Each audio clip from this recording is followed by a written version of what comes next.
Fund selection है क्या वो सही है, इसमें आप कुछ चेंज सजेस्ट करेंगी।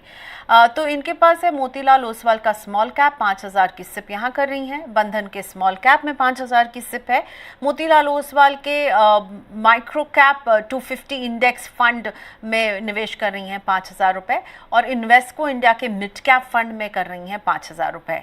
ओके, अगली स्कीम है मोतीलाल ओसवाल का मिड कैप 5,000 रुपये यहाँ पर, ईडलवाइज निफ्टी का मिड कैप 150। तो हम देख रहे हैं मोतीलाल ओसवाल का एक मिड कैप फंड है और दूसरा इन्होंने एक passive fund Edelweiss Nifty mid cap 150 momentum 50 index fund दिया। ओके, मोमेंटम फंड रखा है।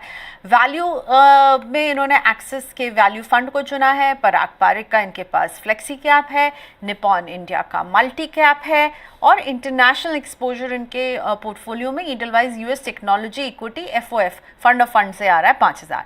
सब में इन्होंने 5,000 डाले हैं और 10 स्कीम रखी हैं। आपको कैसा लग रहा है इनका पोर्टफोलियो मैम?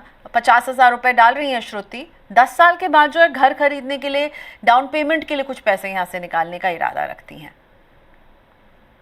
श्रुति जी, सबसे पहले तो आपने बहुत ही डाइवर्सिफाई पोर्टफोलियो सिलेक्ट किया है, और अगर आप 50,000 रुपया हर महीने जो एसआईपी कर रहे हो, अगर सिंपल एसआईपी भी करोगे, स्टेप अप नहीं भी करोगे, तो 10 साल के बाद आपको तकरीबन 12% सीएजीआर रिटर्न अगर मिला ये सारे फंड्स में ऑन एन एवरेज, तो आप 1,12,00,000 तक पहुंच सकते हो।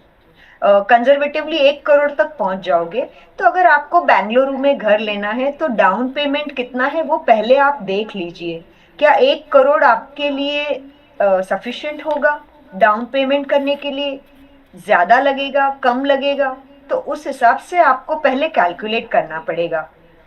10 साल के बाद 1 करोड़ आप जरूर पाओगे अगर, लेकिन आपको डाउन पेमेंट 1 करोड़ नहीं 2 करोड़ करना है। ये मुझे नहीं पता आप कितना बड़ा घर खरीदने की आपकी एक इच्छा है।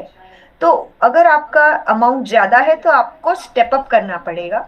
अगर आपका अमाउंट कम है तो बहुत अच्छी बात है, वो उसको आप रहने दीजिएगा और उनको एसआईपी को आप ग्रो करते जाइएगा।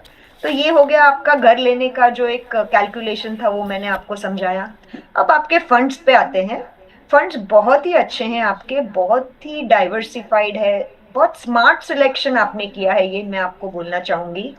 लेकिन एक ऑब्जर्वेशन मेरा जो रहा है वो है जो ये मोतीलाल ओसवाल का माइक्रो कैप इंडेक्स फंड जो है, एक तो ये माइक्रो कैप है, बहुत ही स्मॉल कैप से भी छोटी कंपनियों में निवेश करते हैं, और ये पैसिव फंड भी है। तो मेरे ख्याल से अगर आपको सही लगे तो इसको आप शिफ्ट करिए थोड़े से एग्रेसिव फंड में, क्योंकि आपका होराइजन 10 साल का है और मैं ऐसा समझती हूँ कि आपको एक्टिव फंड का थोड़ा सा एक्सपोजर बढ़ाना चाहिए। तो आप इसको कोई भी एक्टिव फंड में, मेरे हिसाब से अगर आप फ्लेक्सी कैप फंड में डालोगे तो इसमें आपको बहुत फायदा हो सकता है। और जो आपका मोमेंटम फंड्स है, एक्सिस वैल्यू और एडलवाइज का जो मिड कैप का जो मोमेंटम फंड्स है, दोनों ही अच्छे हैं। लेकिन ओवरऑल अगर मोमेंटम फंड का एक्सपोजर जो है वो अगर आप कम कर पाओ, अभी आपका 10,000 रुपया है, अगर आप उसको 5,000 करके बाकी का जो 5,000 का जो मोमेंटम फंड का आपका अगर आपको शिफ्ट करना है, तो ये मेरी राय रहेगी कि आप एक मल्टी कैप फंड में इसको आप जरूर लगाइए। तो एक फ्लेक्सी कैप का थोड़ा एक्सपोजर बढ़ाइए और एक मल्टी कैप का थोड़ा एक्सपोजर बढ़ाइए। आपके पास बहुत सारे फोलियोज हैं, नए फोलियोज खोलने की जरूरत नहीं है। आप इन्हीं फोलियो में, इन्हीं फंड हाउसेज में एक फ्लेक्सी कैप और एक मल्टी कैप में आप जरूर थोड़ा सा निवेश बढ़ाइए। और बाकी तो सब बहुत ही बढ़िया है, आप करते रहिए, स्टेप अप भी करेंगे तो और ज्यादा फायदा होगा आपको। ओवरऑल आपका पोर्टफोलियो बहुत